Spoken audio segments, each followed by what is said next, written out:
Another day, another adventure. So this time we are actually at Services Compound again.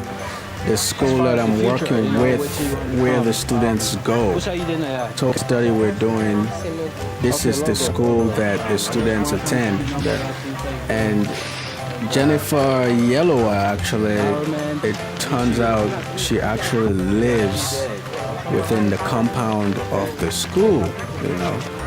That's how much her situation is so under-resourced, you know. When, because I need people to understand the magnitude of when somebody doesn't have much, or the different levels of somebody in Africa that's poor, middle class, rich,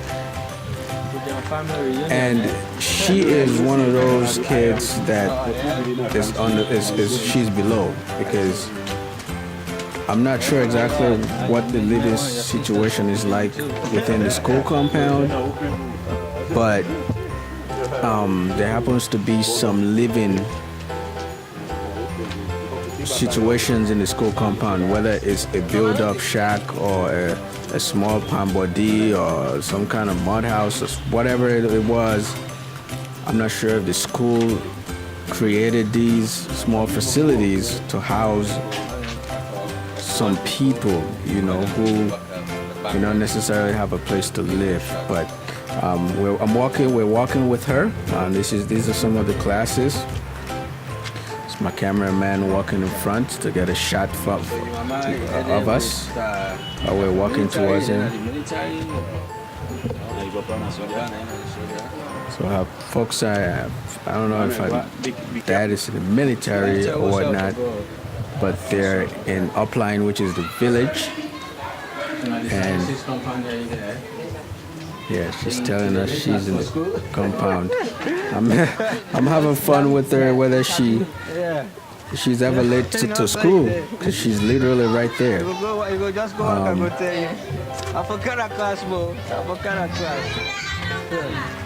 But yeah.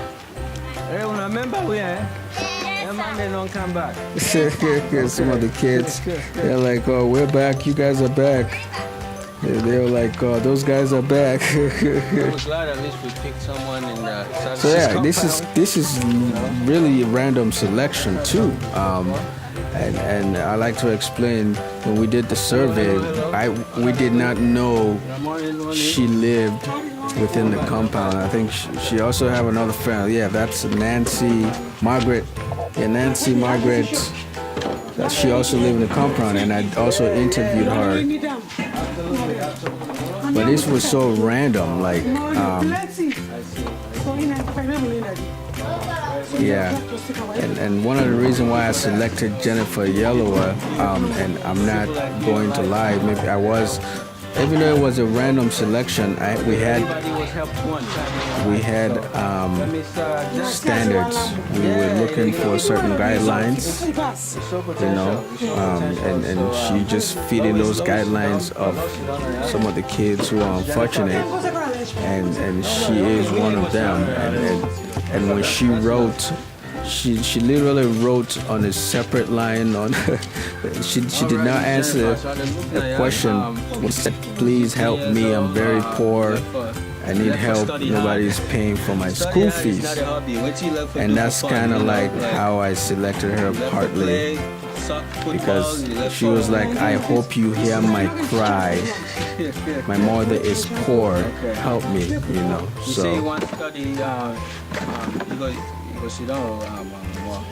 you say you want to study doctor. Doctor, what you make you like doctor? Yeah. She's 15 years old. To a certain degree, she's kind of behind with the schooling. Okay, well that's good. She wants to be a doctor because she wants to help her people. While they're applying, you know, so you want to make something out of yourself, so you can be able to help. And becoming a doctor is a realistic dream, a realistic goal. You know, but who people like can want to become a footballer, you know. Yeah. But who people like Telling want to her, become you know, an entertainer, a rapper, aiming to be a musician. doctor That kind of versus, thing, and they're you know, impossible, trying to but very difficult. It's very have difficult because somewhat almost every kid unrealistic wants to do goals that. sometimes of people So trying to when be you, but this is not rappers, realistic because if you study actors, hard, you know. you go study an exam, you pass the exam, you know, you. I mean, you there's get your nothing wrong office with trying to be an and pay you very entertainer, but well off. You know, you go help people. it's not a that's very good. I like easy thing them. to get Papa into himself, I've been doctor, very brilliant. That was when very good. everybody's trying to do it. And you know, what you say, I'm doctor match with, you say you see yourself in 10 years in the hospital, which is good. You want, you know, I want this to match. And one of my favorite thing where you say is, you admire I say, what are you hero and what inspire you? You say you admire the president of America. I'm assuming it's not Donald Trump, right? Yeah.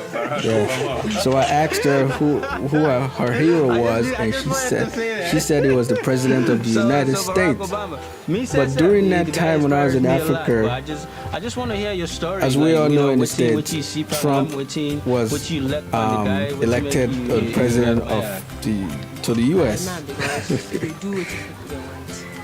So I made a joke. The government, the right way. Okay. Well, that's good. So, That's good. He's so a very I kind asked her guy, why you know, way kind of Obama office was was. her He hero, passed a healthcare because system, Obama helps the people. provide a law Obama where does what the people, we people don't want get him with to healthcare. do. But you know, a lot of people they're not And looking for that. I'm trying to explain it to Because her. if he say, I'm trying to explain to her, you know, like, handouts there, just to give people a handout. like the healthcare bill, for example, you know, that but, you know, some he other tried to people, get, because they're getting you know, health people insurance, to they be don't need the government um, for providing for them health insurance. So therefore, for people to get they want health to insurance, take you that know, one, they have so a that way hard when you go time. to the hospital, But that was very good.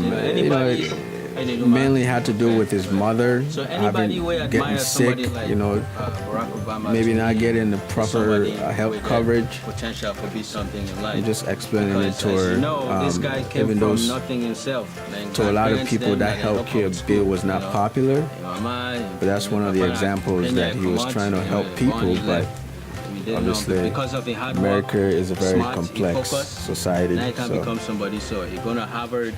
and I'm explaining it to her what Obama did to get to where he was, how he made it become prestigious the leader of the free world, the first person, embraced himself as you an know, on African earth, American, basically. you know, and he went and succeed. So the most important person in the one of world, the things that how I he always became like that, to point what the interview got between them. how he worked hard is, and I know things of say that the nature. world is very tough, especially in developing world. And I'm like explaining Africa, it to you know. her, It's very tough the for God concept between them because of generally how difficult it is this is a man's for world women, in a way. you In know, for developing women countries like Sierra all over Leone, the world, when poverty, and it's always even want worse to in developing, dominate, you know. So I make how they always encourage in the developing African economies, in developing countries where women are always treated as almost as second-class citizens, do something with yourself. and it could Because be when God became Lambo, in the most developed country, tend to even get the though heart for help obviously more people in developed compared to countries men. things are Men better, have money, but when God became land, when you go they to help people more in comparison poor to where countries, boys begin it's in land. 10 times worse. I mean, I So always just look for explaining it encouragement. how and obviously the last part here, I sold the show, you know. I love it, But you right here say you need and help, you need help. I want to push one of the things I had to for look girls to really get kids who need educated, help, you know. because So when tell they me do something well, like this, it was, I think you know, society no-brainer. as a whole So I does make a even cancel better, one. especially in So you didn't have the Africa services company, or so what you in could do after South school? America, You had to go Southeast home, you didn't have Asia, school. whatever it is. There's no after school for you, eh? Oh yeah, what you gonna do with it? What you do now? I'm asking her what she does when she's at home. Yeah, you cook as well. Yeah. I'm joking. I'm just having fun. Okay. She says she fetch water, she cooks when she gets off school. So I'm joking, she cooks cassava leaf. You know, it's one of my favorite sauces that my mom makes. I don't tell you, for try. But I also want to point out, I know this council, I don't want to let students them going over again with right now, letting students understand that we want to collect I'm not there because I have money to pay for their school fees or because I have all these resources. Even though, I'm there with a guy with a camera and a few more other people who are there to support me to make sure everything is implemented. We get all the information, but I don't have money. I'm not a rich guy, you know. I'm hoping that people will help me, companies who want to help. So I like to let students know that in 1 or 2 years I'll be coming back. That's when I'll actually start to help with the organization. Just know that but that we are hopeful. We're hopeful to get support. You know, we're still going at it. So, you know, the website down there. So all this content will make sure because you know, so people are quick get sponsorship. You know, this kind of program, start to assume, you know, that companies fund the program. We're going to support them right away. I had to get that point across. That the content I'm there to get right there when I'm doing this interview will lead, hopefully, to sponsorship